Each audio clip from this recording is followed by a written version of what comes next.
got some good news for you. Hey, everybody, gather near.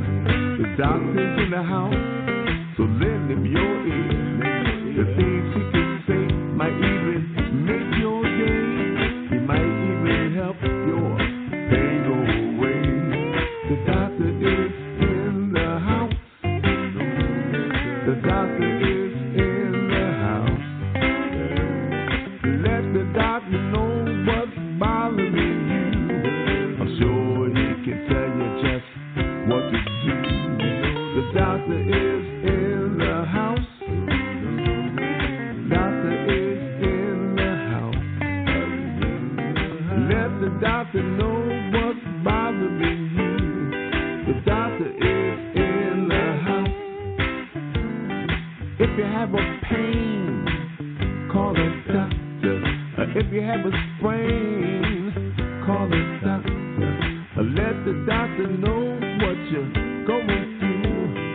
Let him tell you what's good for you. Because the doctor is in the house.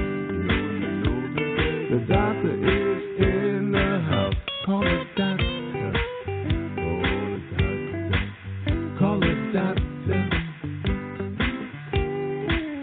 Call a doctor. Call a doctor. Tell me what's happening now. Good evening, everyone. Dr. Ron here, host of Dr. Ron Unfiltered, Uncensored. I welcome you with an attitude of gratitude. And remember that gratitude does influence oxytocin. What is that? That's the love hormone. That's the sex hormone. And that's one we'll be talking about when we get into our programs on longevity and anti-aging. Yes, there are supplements you can take, but an attitude of gratitude will get you there also. This program contains general medical information. The medical information heard on this program is not advice and should not be treated as such. The information is not intended or implied to be a substitute for professional medical advice, diagnosis, or treatment. You should never delay seeking medical advice, disregard medical advice, or discontinue medical treatment. Because of information heard on this program, you are encouraged to confirm any information obtained from this program with other sources and review all information regarding any medical condition or treatment with your physician. So let's just start out the program with your diet. You know something about that, ladies and gentlemen? Your diet is not only what you eat, it is what you watch, it is what you listen to, it is what you read, the people you hang around. So please be mindful of the things you put into your body emotionally, spiritually, and physically. So tonight, we're going to talk about that CAT scan that I told you about last week.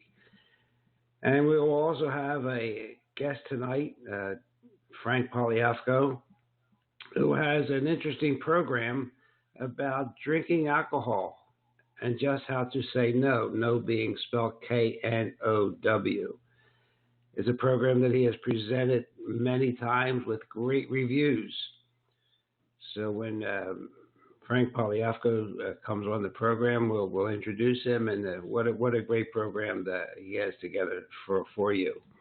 So remember what I told you last week. 330,000 deaths a year, 6.6 million hospitalizations per year, and 80 million medically minor problems per year, all from correctly prescribed medications. So that's what keeps me coming back here every week, so that you have some access to this information and that you can use this information for yourself and for your loved ones. Really important, because you're not going to hear this any other place.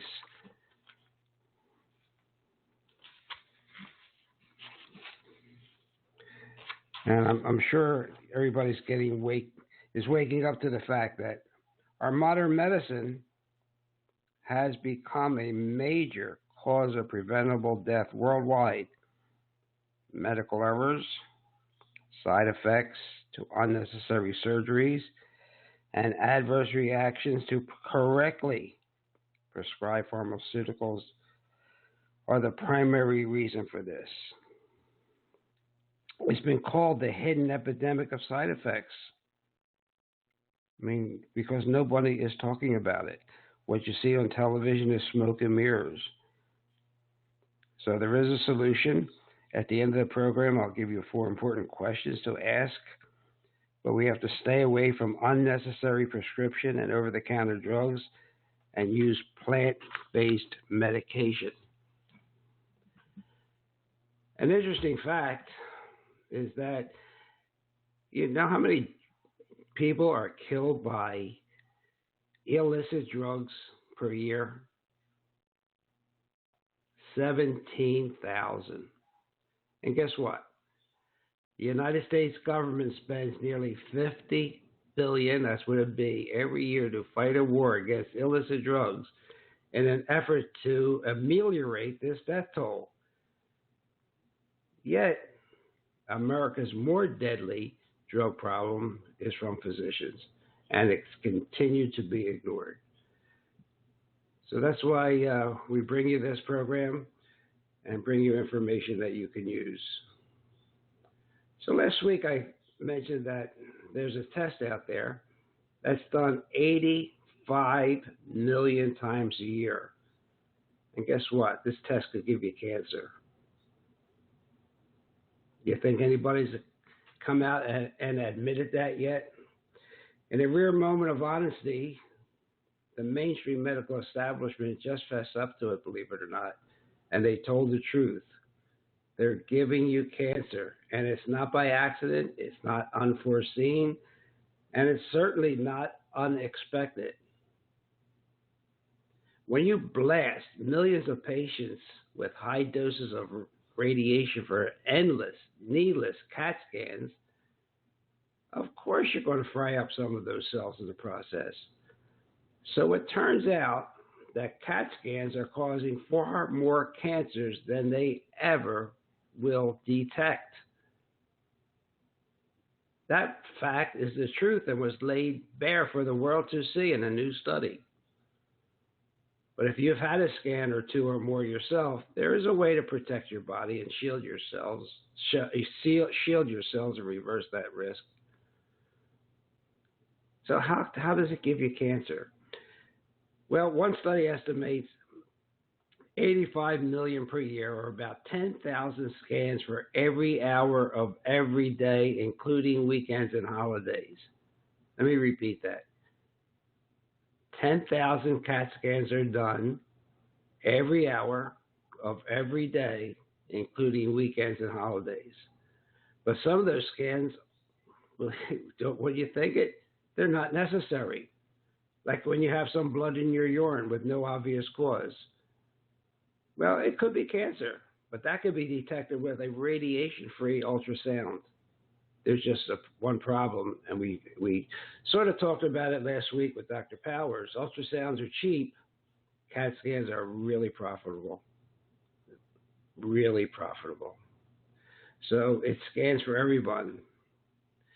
This new study found that while CAT scan is slightly better than ultrasound at detecting urinary cancer, it will cause far more cancers than it will find. But that's been the story with this all along, with CAT scans being badly overused for nearly everything. One study found that CT or CAT scans done in a single year will lead to 29,000 cancers, and extrapolated on, close to 15,000 deaths. Since the deaths occur years later, the patient would never suspect that the scan was the cause of it. Okay, so don't break out into a sweat if you've only had one CAT scan. You could be at risk, but there are people that have multiple CAT scans. So what can you do? Well, I want to give you the bad news, but here's some good news. There's a supplement called alpha lipoic acid. It has 8,000 times the antioxidant power of vitamin C, and it can block those free radicals that slams your cells as a result of radiation exposure. And there's another supplement that we don't talk a lot about on this program. It's a compound called N-acetylcysteine. You'll see it on bottles as NAC. And it also sweeps those free radicals right out of your body. So you want to be careful not to have too many CAT scans because they do cause cancer. And there's a whole program about mammographies and cancer, and we'll get into that another day. So while we're waiting for Frank Poliafico to call in, I'll just let you know that, medicine took a heck of a change around the turn of the century, around 1910, when the Rockefellers put $100 million into getting rid of natural care. They got rid of homeopathy, plant-based medicine. They made sure that they were all attacked as illegitimate and quacks. And that's how John D. Rockefeller and the Carnegie Foundation started the AMA and started shifting the treatment from healthy options to, they started their own medical schools, their own curriculums, so they could prescribe a pill for every ill. There were 400 medical schools in the 19th century. By 1910, 148. By 1930, just 76. Isn't that incredible how they really just took away natural healing? So we've made a lot of progress. I'm not saying we should not have allopathic medicine, but it does take its toll, especially in today's world, with the physicians being so busy. And we just take too many prescriptions. Just like we talked about nurse practitioners last week. They have, 400 or 500 hours of training, so it's easy for them just to write a prescription rather than get to the cause of the problem. There was a study in 2015 that I saw in JAMA, which is the Journal of the American Medical Association. It was titled Trends in Prescription Drug Use Among Adults. And the authors used data from the National Health Institute and so forth. And they found an increase of overall prescription use among U.S. adults between 1999 and 2012. 59% increase. Polypharmacy. What is polypharmacy? That's when a person is using 5 or more prescription drugs. Increased from 9% in 1999 to 15% in 2012. That's a 64% increase. And this drug use increased in particular drugs, those used to lower cholesterol, antidepressants, and these proton pump inhibitors, which are called purple crack because once you get on them, it's really hard to get off. And this first direct-to-consumer advertising. These drug ads we all see on television and in print. We are only one of 2 countries that allow that. And studies have shown that marketing of drugs to consumers results in more prescriptions and greater profits for big pharmaceutical companies. Direct-to-consumer advertising, in this podcaster's opinion, should be stopped. And we're seeing increases in drugs because of what we talked about, how doctors are educated, a pill for every ill. They were trained to make a diagnosis and prescribe a drug, not to get to the heart of the problem. But clearly, because we're not getting healthier, taking more drugs is not the answer. Okay, so Mr. Poliafico hasn't called in, so I'll just give you an idea of what he was going to talk about because he had a really interesting program. The comments on the program were fantastic. Dr. Geller, a PhD from Virginia Tech, he told Frank, "Your teaching tops my list. You're better than the best I've seen. Many employees have indicated that it was the best wellness seminar they have attended." It's Corporate Wellness Program Director. People from DuPont, Paul Heck, "One of the best approaches I've seen, easy to listen and learn from without feeling preached or threatened. So Frank's program is just say no, which means knowledge of alcohol's effects is the K. The N is never beyond your pleasure limit. The O is only with food in your stomach. And the W is water, a full glass after each alcoholic drink. And he did make a great study of the chemistry involved in alcohol drinking. So I don't want to take his talk away. So what I'm going to do is run Dr. Ron's ad that he has going on here in Florida about his cryotherapy, and we'll see if we can come back with Frank Poliafico. This is Dr. Ron Repasy of Rejuvenation's Cool Cryo Spa, your place to chill at 239-658-COOL. If you've not heard of whole body cryotherapy and suffer with back pain, joint pain, arthritis, fibromyalgia, or you're an athlete that wants quick recovery from sports injuries, then come chill with us at Rejuvenation's Cool Cryo Sauna. Cryo Spa treatments take only 3 minutes and are supervised by physicians. Sessions are one-on-one in a private environment. Each treatment can also burn 500 to 800 calories. As seen on Dr. Oz, Cool Cryo Spa is truly amazing technology. Let's hear what Dr. Kurt Biggs, a well-respected orthopedic surgeon in Naples, has to say about Cool Cryotherapy. Hi, I'm Dr. Biggs at the Joint Replacement Institute. Since I started applying the Cool Cryosauna, my patients are healing much quicker and athletes are seeing quick recoveries. I recommend this procedure for my surgical patients and athletes. Call Dr. Repasy now to schedule your Cool Cryo trial session. 239-658-COOL. 239-658-2665. Located at 1575 Pine Ridge Road in the Noodles Italian Bistro Plaza. Rejuvenation's Cool Cryo Spa. Come chill with us. Well, that's Dr. Ron. And that 3 minutes of cryo, you burn up 500-600 calories. You reset your mitochondria so that you feel younger and you are younger. It's an incredible device that he has going on there. So while Mr. Poliafico gets into our program, let me tell you about a show we're going to have 2 weeks from tonight. We will be interviewing Fred Poliafico. Fred wrote a book called The Restaurant Diet. It's about how to eat out every night and still lose weight. Isn't that a great book? It just came out with a second edition of it. Because while struggling to lose or maintain weight, many people sacrifice a lot. Their social life, their love of the good food, and dining out. Of the 19 million Americans who dine out on a regular basis, 38% are overweight. But Fred says tipping the scales doesn't necessarily have to be a consequence of enjoying gourmet food in restaurants near home or abroad.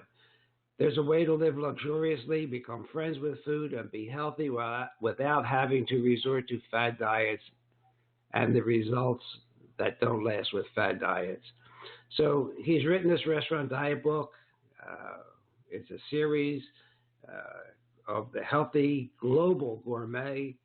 He has a restaurant. He's been on all shows. He's been on Dr. Oz's show, and he'll be on this show in 2 weeks. With his new book, which I have someplace on my desk, but I can't find it right now. But he has a new book about eating out and how to feel good about yourself and to keep that weight off. He's kept his weight off now for years, following his own method. So that's Fred Poliafico in 2 weeks. So, ladies and gentlemen, as I told you, Frank Poliafico is an educator, an entrepreneur. And what he really does is break down complicated problems and puts them in everyday language so that you can understand what he's saying. Just an incredible person to convey ideas. And he came up with this program that just blew my mind away.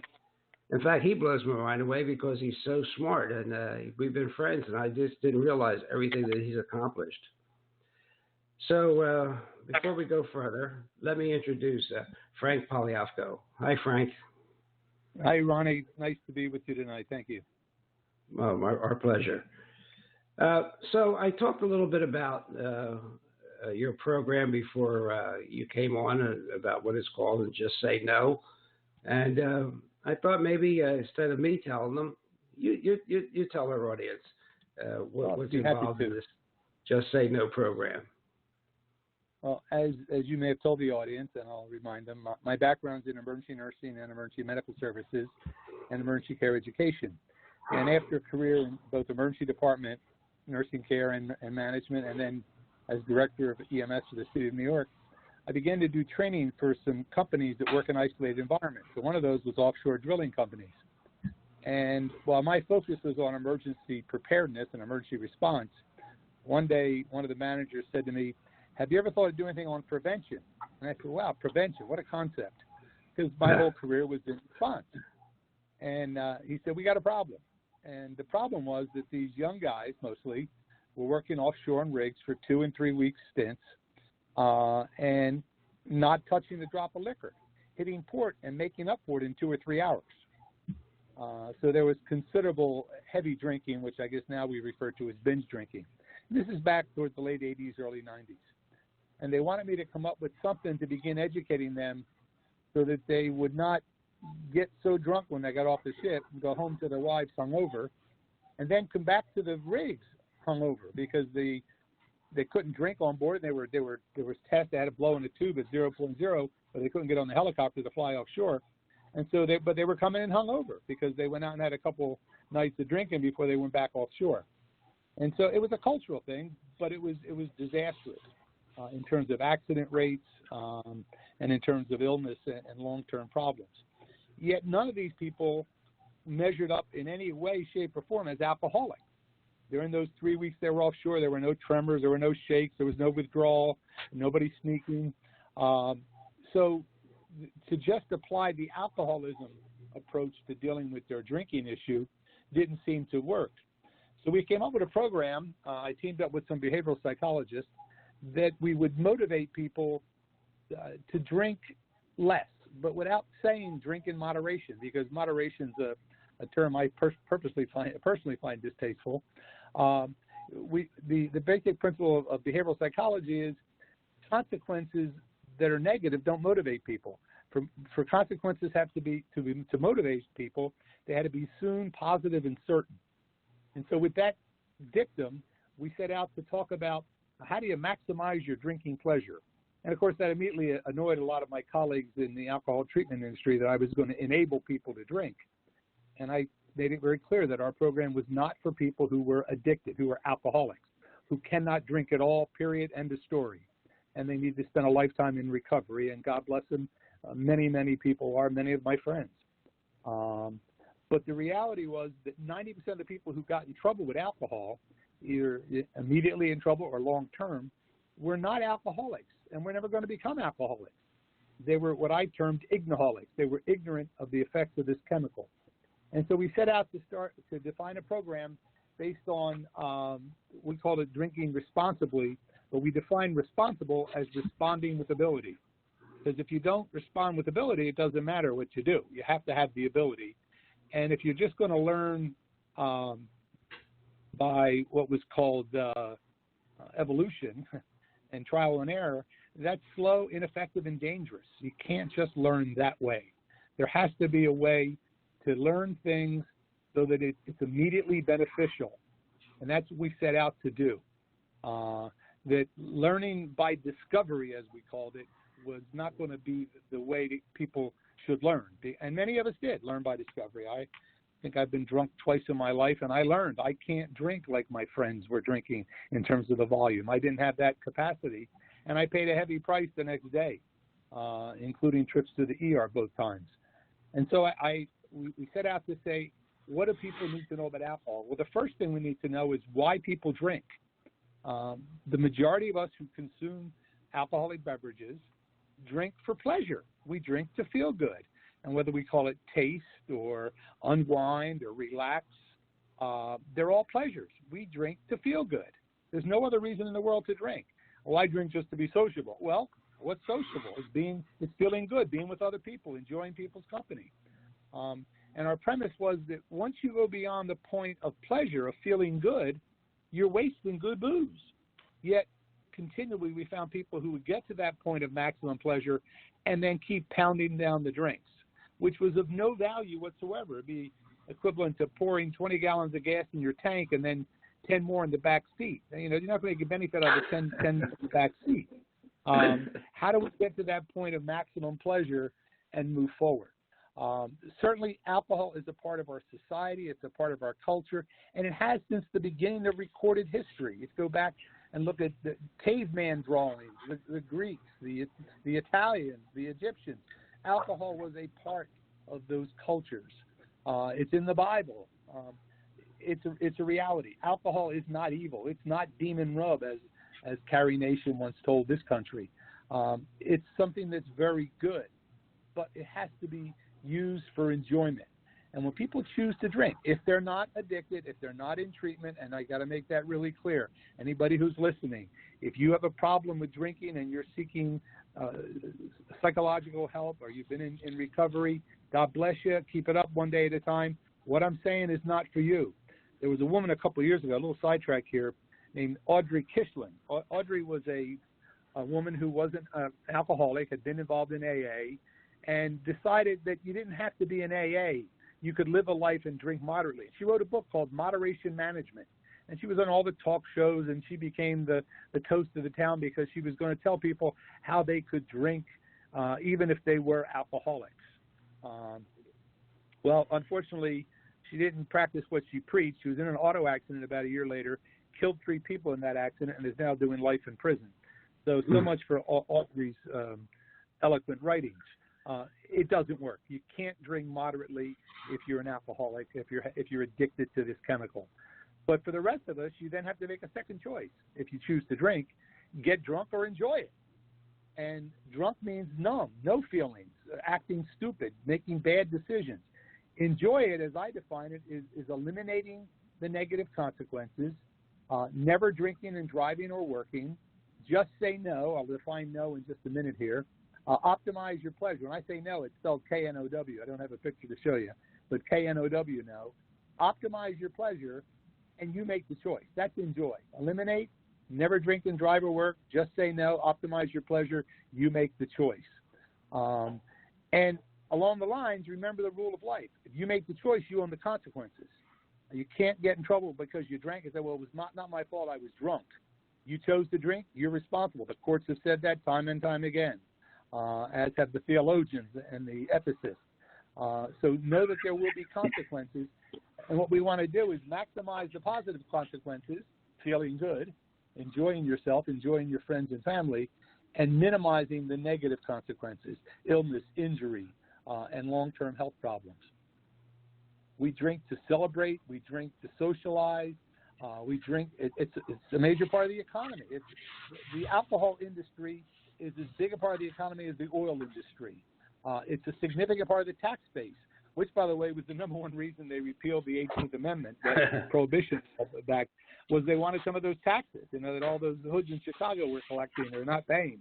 And it's part of religion. It's part of many religious services and sacraments.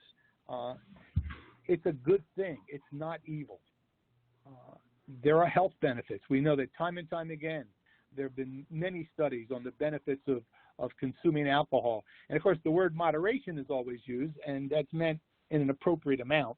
I don't like the word moderation in and of itself, but it is the most powerful natural medicine, has been written in many medical journals and articles and studies. And as an aside, Frank, when I first started practicing and during my residency in the early 60s, we could prescribe spiritus fermenti, a dram every 4 hours. So we could do that. It was part of the formulary of the hospital. I remember as a young nurse bringing patients their shots and them saying they didn't want to drink alone, invited me to drink with them. Well, I was a good nurse. I didn't want my patients to drink alone. Absolutely. Got to take care of your patients. No question. It has phenomenal value. The problem is untimely and inappropriate consumption. Drinking at the wrong time, the wrong amount, and the wrong place. I call it drinking at the wrong tap. Drinking at the wrong time, the wrong amount, the wrong place leads to a myriad of personal and social problems. Disease, crime, injury, all types of suffering, violence, failure in school, addiction, and premature death. All the traditional remedies for dealing with this quote-unquote binge drinking issue or drinking beyond the capacity of that person, and everybody's capacity is different. That's a very important factor, too. None of those traditional remedies work. You know, it's a forbidden fruit. Just say no. What's the quickest way to get a teenager to do anything? Tell them say no. What's the quickest way to get an adult to do anything? Tell them no. It ain't going to work. Disease model. It's a disease. We have to treat it. You know, sending somebody with a DUI who drank too much to an AA meeting would be like sending you and me, Dr. Ron, to Lamaze class by ourselves. There's not going to be any benefit at all. If it's not, it's not, and it has a stigma. Alcoholism has a stigma, and wrongly or rightly, the stigma's there. And so people with an alcohol problem and they're not alcoholics, they don't want to deal with that stigma. So that doesn't work. Then there's the neo-prohibitionists. Alcohol's evil. Let's get rid of it. That didn't work when they tried it back in the early 1900s. What scares me most is the permissiveness, especially in parents who say, well, that's just the way it is. Kids are going to drink. They can drink at my house. I'll take their keys so they don't drive. Drinking and driving is not the only risk from consuming alcohol, especially in young people. And that permissiveness, it doesn't make sense. What we need is education. We need information so people can make better choices. As one author, Dr. David Hansen at SUNY of New York, wrote, we need to change the culture. He wrote a phenomenal book called Preventing Alcohol Abuse. It's a very thin book, but it is the definitive book on changing the culture. Alcohol is part of our culture. You and I as Italians admit to that. We've had wine on the table since we were little kids. There was a bottle of wine right next to the milk. That's the way people were, and we got to have sips of it. It wasn't something we were made to fear. But we also learned that you had to use it in very close moderation, in very limited amounts, or you could get in trouble with it. In effect, what Dr. Hansen said is we have to change the culture by creating values. That's what people live by, their values, not rules. We find every way we can to get around the rules. That's speed limit's 50, I'm going to go 53 because they won't stop me till then. You know, how can I push the envelope? Rules are something, again, as a society and as human beings, we're really not comfortable with. What we don't change is our values. Dr. Scott Geller down at Virginia Tech gives an analogy of values versus rules and habits. You get up in the morning, you got to go to work. What's the first thing you do? Well, you go to the bathroom, you brush your teeth, you take a shower, you get dressed, you have some breakfast, you go to work. What if you're running late and you overslept and you got to be at work in 5 minutes? Well, you may not do that morning shower, regrettably, and you're probably not going to do a lot of brushing of your teeth, and you're not going to eat breakfast. You don't have time. But one of those 4 things I mentioned, you will do before you leave the house, and that's called get dressed. Getting dressed in our culture is a value. As little kids, Mommy said, don't go outside with no bare hiney. That's not nice. That's a value. And that's been proven time and time again. People, unless they're into the naturism, do not go around naked because we were trained from our youth that we shouldn't be doing that. That's a value. If we're going to deal with alcohol, we have to show it from a value standpoint.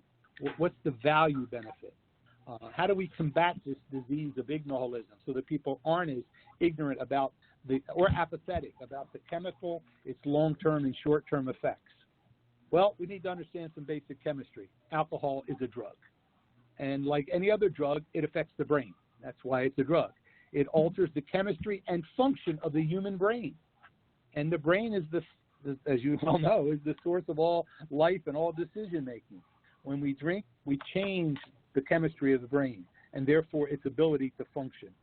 Some people say, well, I only drink beer. Doesn't matter what you drink. Beer, wine, distilled spirits, they're all the same alcohol. Larger volume of fluid, 12 ounces of beer, 1.5 ounce of whiskey, 5 ounces of wine, all the same amount of alcohol. It's just prepared differently. And different people, the way alcohol is processed affects different people differently. Personally, I can't drink beer. I like beer. Can't drink it. One beer, I get sick. A couple glasses of wine, I'm a happy fellow. No beer. I learned that early on. So I gave up beer and girls, switched to whiskey and women. And I've been happy ever since. The reality is everybody's different. So people can drink more than others, have a higher tolerance. We need to learn what our body's capable of, not just try to keep up with our friends. Different people are affected differently. There are short-term effects that are very pleasant, relaxing, pleasurable. It makes us more sociable, enhances taste. But immediately there's some negative effects. It decreases concentration, judgment, vision, coordination. And we have to balance those because the more we drink, it's not the more pleasure we get, it's the more negative consequences we get. Whether we drink the hard stuff, the wet stuff, the dry stuff, the more we drink, the greater the complications and the less the benefits.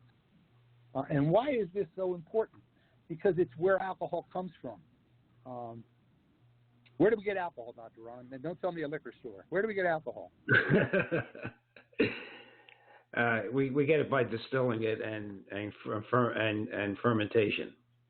Of what? Of biological products. Absolutely. Okay, we can't ferment brick. We ferment biological products. And when those beautiful grapes that our grandfathers crushed and made wine out of, when they crushed those grapes, what was that process that turns the grapes into wine? That beautiful French word? I love that word. You just used it. Fermentation. What a wonderful word. I didn't know. I didn't know I was supposed to answer. Sorry about that. That's okay. I did a rhetorical question. When biological products ferment, what happens? They're rotting. Fermentation means they rot it. Would you eat something in your refrigerator that rotted? No. How about fermented? Oh, yeah. Blue cheese is fermented. Yogurt's fermented. There's a lot of biological products and food products that are a result of fermentation. And in limited quantities, they're quite nice. But when biological products rot, they produce toxins. Now, those toxins are not necessarily evil. You use toxins every day in your medical practice. Digitalis is a toxin. Penicillin's a toxin. There's a lot of toxins, and in the right amount, they're quite good. Blue cheese is a wonderful toxin. But by the third pound of blue cheese, you're not enjoying the toxins. You're getting toxic. So because alcohol is a toxin, we need to say, okay, how much of that poison, and it is poison, can I tolerate in my system and result in benefits without causing short-term or long-term harm? Well, if we don't understand that chemical fact, we can make some really bad choices. So why would somebody drink a toxin? Well, I gave the answer already. We drink to feel good. I ask my classes when I'm teaching this seminar, and I've done it hundreds of times, why do you drink? And I'll get answers like, well, because I'm Irish, or make my date look good, because I can, because I can't, whatever. They give all kinds of reasons, and I tabulate them. And it comes down to one reason, though. I drink to feel good. I drink for pleasure. And that everybody agrees with. I drink for a feeling of some degree of euphoria, of pleasure, of buzz. If you're drinking because you're addicted, that's a different ballgame. Now you're drinking not to feel bad. You're drinking to numb yourself. Totally different ballgame. Alcoholics have a big problem in addition to that disease, and what they do when they're drinking is they're wasting good booze. They're only drinking to not have pain. That's like whacking your thumb with a ball-peen hammer and say, why do you do that? Because it feels so good when I stop. That's not why people should be drinking, so that they no longer feel pain. In fact, most alcoholics, most drug addicts that I've treated have said to me, I reach a point where I don't get high anymore. I just don't have pain, and that is what I want, no pain. Well, that's sad. They need help. They need to get into recovery, and once detoxified, they can never drink again.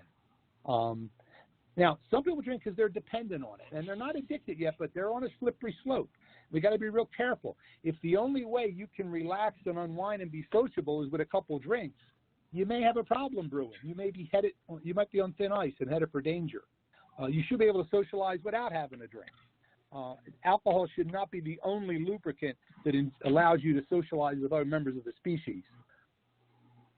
So whether you call it taste, relax, high, socialize, we drink to feel good. The next question I ask in class is, well, how good can you feel? And people will stop and look at me like that's the weirdest question they ever heard. And the answer is, you can only feel so good. There's a point of maximum pleasure. When you reach that plateau, that satiation point, you can't feel better. It's sort of like, remember that pasta your mom used to make, Dr. Ron? Yeah, with the al dente. Oh, yeah. How was the third plate? Oh, incredible. Not as good as the first. Not as good as the first one, though, was it? No, yeah, exactly right. Once it got soggy and Yeah. Well, we'll cook it up tomorrow and have it for breakfast. But you reach a satiation point. You know, if a chocolate eclair tastes good, the 10th one is not going to be good 15 minutes later, guaranteed. Right. We have a plateau. And so alcohol has that plateau. What's incumbent upon us is to discover how we find that plateau and stay there. Because once we go beyond that plateau, now the sad part is we can keep drinking. We can reach that plateau and keep drinking. We can fill our tank with 20 gallons and put 10 more in the back seat. But there's no benefit. We need to get to the beneficial level because we can only feel so good. And that plateau is measured in the brain. It's a sense of pleasure and relaxation and feeling good. If we keep drinking, so Frank, let me ask a question. Can people learn about that their plateau or their maximum amount of alcohol just to feel good? Can they learn to appreciate that? Is that a learned behavior? Absolutely, and many of us do. Unfortunately, the tuition is sometimes very expensive. And I've had people tell me in the class, well, I figured that out. I can't drink. In fact, I use my brother as an example. At my nephew's wedding, my brother said to me, Frank, I can't drink like I used to. And I said, Joe, you never could, but I'm glad you figured it out. My brother's not an alcoholic, but when he drank, he would get drunk. And he was a funny drunk. He was the life of the party. And he paid for it the next day. He doesn't do that anymore. He finally figured it out. Unfortunately, his tuition wasn't too high because when he was younger, Big Brother took care of him, protected him. But the reality is, we can figure that out. The real trick is to get younger people who begin to drink, and I'm talking legally drink, to begin to drink slowly. Unfortunately, on our college campuses, freshmen hit campus and they binge drink. They go well beyond their level. And last year, there were 500 and some freshman deaths from alcohol toxicity. There were very few upperclassmen deaths from alcohol toxicity. What's that tell us? They didn't know how to drink, and they went so far beyond that limit that they died. They literally poisoned themselves. So you can get to that point. You have to be mindful as you're drinking, and not just drink because of social pressure. Oh, come on, I bought you a drink, Doc. Come on, have another one. Drink. If you don't drink with me, you're not my friend. Yes, you are. I don't have to drink with you to be your friend. I don't have to drink beyond. I don't put anything in my body that I can't benefit from. One of the analogies I use, some people get offended by it, but it's a very powerful analogy. I ask you a question, Dr. Ron. You're out with your friend Jimmy, and you're having a couple drinks, and you've had enough. You know you're at your limit. And Jimmy says to you, come on, Dr. Ron, have one more with me. Well, I really don't want. Come on, let me buy you a drink. Well, I really don't want one, Jim. If you don't drink, you're not my friend. Would you have that drink? No. Not now, but was there a time when you would have that drink? Absolutely. Yeah, yes, why? There was because a time. You didn't want to hurt your friend's feelings. Well, if that same buddy said to you, Dr. Ron, can I touch you anywhere I want? Would you let him? Absolutely not. Well, if you don't let me touch you, you won't be my friend. You start using Italian expletives. You wouldn't let him fondle your brain, your genitalia, but you let him fondle your brain. You let him put a chemical into your body that you didn't need, and it immediately changed the function of your brain. And I get people to sit back in class and say, I never thought of it like that. When we go beyond that point of pleasure, there are some dangers. We make bad choices. And not just, what do they call it? I'm having a mental senior moment here. The Coyote Ugly person I met at the 2 or 3 bagger. Yeah. Yeah. We make all kind of bad choices. Men make bad choices. Well, I thought she wanted to do it. We make bad choices regarding sex. Girls put themselves in a vulnerable position. Now, as a father of 2 daughters and grandfather of 4, I ran a rape program in Philadelphia for a year at a Jefferson. I would never accuse the rape victim of a crime. But the reality is, being stupid's not a crime. And sometimes they do stupid things. Why? Because their judgment was affected. They wouldn't walk down a dark alley with money hanging out of their purse at night. Why? Well, if they get robbed, it's not their fault. Well, you know what? It's not a crime. It's a crime to get robbed. It's a crime to be the robber, not to be the robbee. But you avoid those situations. Alcohol affects our judgment. The number one ill effect of alcohol at the moment we're drinking is our judgment. And we make decisions that are wrong. The first bad decision is I can keep drinking. No, you can't. And then the second bad decision often made is I can drive. I've been, in my EMS career, I've been in too many accidents of drunks who didn't get killed. They killed other people, but rarely do they get killed. And they say, well, I only had a couple. I didn't think I drank that much. Well, the reality is they drank to the point where they had bad judgment. And to be able to think you can drink and then drive is really stupid. So I really applaud the designated driver programs, call Uber programs. Those are phenomenal in reducing automobile fatalities and illness and injury due to alcohol. But that's not the only problem with alcohol. If we look at professional sports and throughout society, spousal abuse, domestic abuse, almost always it involves alcohol. Almost always. Nobody in their right mind would beat somebody they loved. But under influence of alcohol, they do it. That's not to forgive them or to excuse them. They make bad judgments. So we have to get to that point of understanding. And one way to do that is to set out with a plan. If you're not a drinker, if you're just starting out, have a drink. See what effect it has on you. Part of the plan also is to consume water. And that's something I'm also very excited about because I've been teaching this program now for 25 years.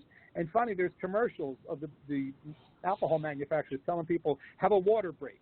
Absolutely. For every alcoholic beverage you drink, consume a glass of water. Not ice water, not carbonated water, just a glass of regular, cool, or tap water. Because alcohol dehydrates the body. It takes fluid out of the cells. And when the biological cells are dry, they send a message to the brain, drink. What are people drinking? More alcohol. It's like pouring gasoline on a fire. It's very, well, don't eat the pretzels or the peanuts. They'll make you thirsty. No, the alcohol will make you thirsty. So keep yourself well hydrated. That's part of the plan. Another very important part of the plan is never drink on an empty stomach.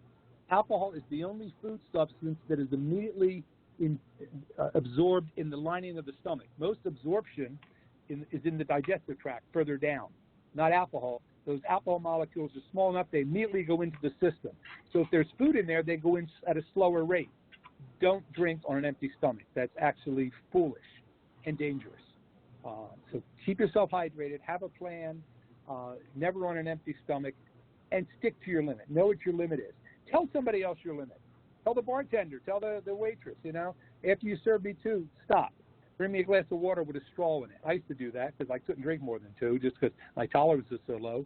And I would just drink a glass of water. And one night I had one of my clients that we were out at an event with all the ship captains, and he said I heard him say to somebody, "Look at Frank drink those things. He's drinking those like they're water." They were. I drank like 7 or 8 of them because I wasn't drinking alcohol. I was tired. If I drank, I'd have been asleep on the table. So if we have this plan, if we follow the plan, we begin to take care of ourselves. And we avoid the immediate dangers, the slips, the falls, the auto accidents, the domestic violence. But there's another real pending danger that people aren't aware of, and that's called the dangers of a hangover. A hangover is not just feeling like crap. And swear, I'm never going to feel like that. I'm never going to drink like that again. That's not a plan.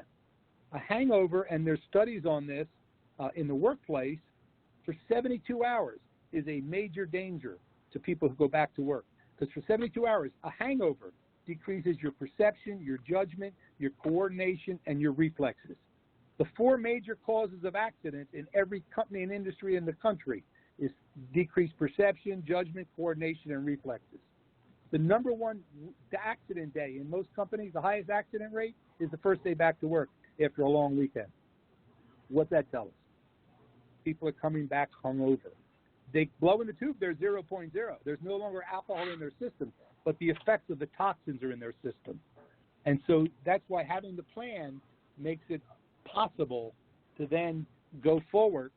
And if you choose to use alcohol, you enjoy it. And you minimize the risk because they're there. And why? Because when we go beyond that point of pleasure, we decrease our judgment, our defenses, our conscience, our values, our independence, and our free will. We voluntarily enslave ourselves. This country is still struggling with the concept that we enslaved people, as people have been enslaved for thousands of years. Not a nice thing. In an enlightened society, we don't do that. When you drink beyond the point of pleasure, you're voluntarily making yourself a slave. And you no longer have control of your life. And that's sad. And so once we understand that, and we begin to put the plan together, we then can set out to use the chemical and use it wisely and for its maximum benefit. that's sort of it in a nutshell. Yeah, but that's just a great message. I mean, that is a fantastic message and so well put. I just love the way you presented it, Frank. It makes so much sense. And no one talks about dehydration, even though, as you said, for 25 years you've known about it, how the cells dehydrate. And your brain cells dehydrate too, and your blood-brain barrier opens up, and a lot more toxins get into your brain. But you're one of the few I've ever heard talk about it. And I applaud you for that. Thank you. There's one other medical issue I sort of breezed over, and that's the issue of sexually transmitted diseases. Under the influence of alcohol, people make decisions to participate in sexual activity that's dangerous. And this is a statistic that blows most people's minds, that of the people who contract the AIDS disease, that alcohol makes you 25 times more likely to contract AIDS if you're exposed to the virus, than if you weren't drinking. Because alcohol suppresses the immune system. And so in normal people, the immune system attacks that virus, and most of us don't get it because not a sufficient amount of the virus entered the body. Whatever. The fact remains, when we drink alcohol, we decrease the benefit of our own autoimmune system. We decrease the benefit of drugs and medications that we're supposed to take. I tell people, you take tetracycline, which you're supposed to take for an infection, and you're drinking, you know what you get? Very expensive urine. Yep. Because it goes right through you. It's not absorbed. So we need to understand these things. People need to be informed, not scared, always with the message. If you choose to drink, how do you get the benefits? If you choose not to drink, then you don't have to worry about it. But you still need to be able to convey that message to other people. And don't impress on your friends to drink. If I offer you a drink and you say no, okay, I'm done. I would never choose, oh, come on, man, you got to have one with me. Why is that hospitality? That's imposing on you. That's molesting you. So we need to be able to understand this so we become better friends, better family, and certainly better drinkers if that's what we want to do. Yeah, absolutely. And you can still drink and be friends. No doubt about it. With no one person having the power over the other. Well, really well put. Gosh, I'm blown away. You are really an intelligent person. Jeez, that was really well put, Frank. Well, they say you learn from your mistakes. I'm approaching genius. I really am. What I'm going to try and do is I'm going to try and get your brochure up onto with this podcast on YouTube tomorrow. So listeners that want to go to YouTube in the next couple of days, we'll announce it. Can hear Mr. Poliafico's presentation, and then look at the brochure that he put together about drinking alcohol. Just say no being spelled KNOW. I think it would be good to pass on to family members, anyone that may be having a little bit of a problem. And like you said, this is not for alcoholics. This is not for addicts, but for someone that may be experimenting. Am I saying that correctly, Frank? Absolutely. And one of the other key groups that needs to know this are the parents of kids going off to college. You know, we tell our kids going off to college, you know, do well in school, be careful, don't hang around the wrong people, don't use drugs, don't drink.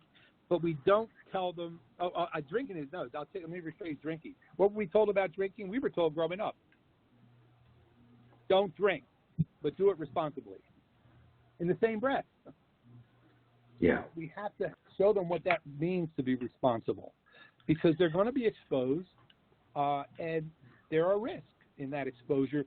They have to be able to take control from day one, from moment one in any situation, or they can get in serious trouble. And that trouble can impact them for the rest of their life, and their life may not last much longer. So it's a message. And it's something that parents have to teach. You know, people say to me, Frank, you ought to be doing this class for high school kids. I've tried doing that. I can't. The hook I have with people is how to maximize your drinking pleasure. I'm not going to tell a 17, 18-year-old how to drink for maximum pleasure. But there are things they need to know. Because if they don't know that, it's like crossing the street. I told my kids growing up, you don't go out in that street. And if you do have to cross, you look both ways. And I knew that when they were 40 and they left the house and they were going to go out, they would cross the street. You know, I had strict rules. They had to wait till they were 40 to leave the house. But the reality is, I taught them how to cross the street and then told them don't cross it without me. So we have to be able to be very stern, yet very loving, and get those messages out there so that future generations aren't impacted the way ours are. And as you know, we're seeing more and more problems with liver in seniors.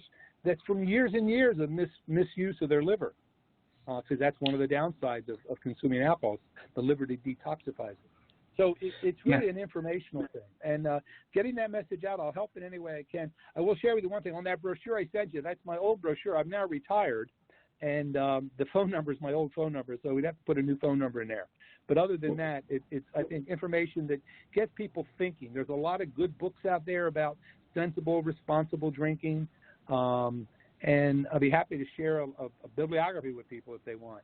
But they clearly have to get the facts and convey the facts, live by the facts, and make sure that those they love are also aware of them. Yeah, I mean, that's a great message. I think it's a message that we should tell again. And maybe we can do it on a Zoom broadcast where we can do it live.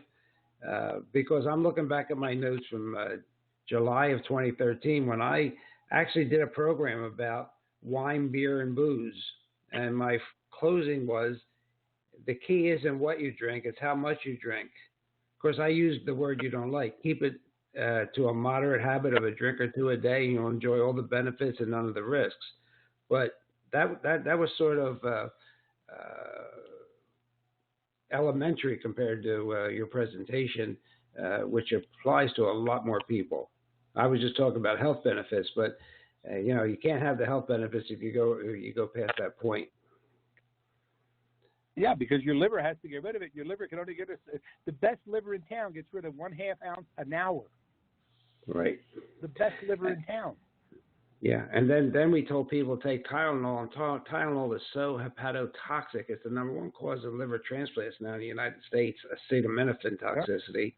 You mix that with alcohol, and you go put your name on the list.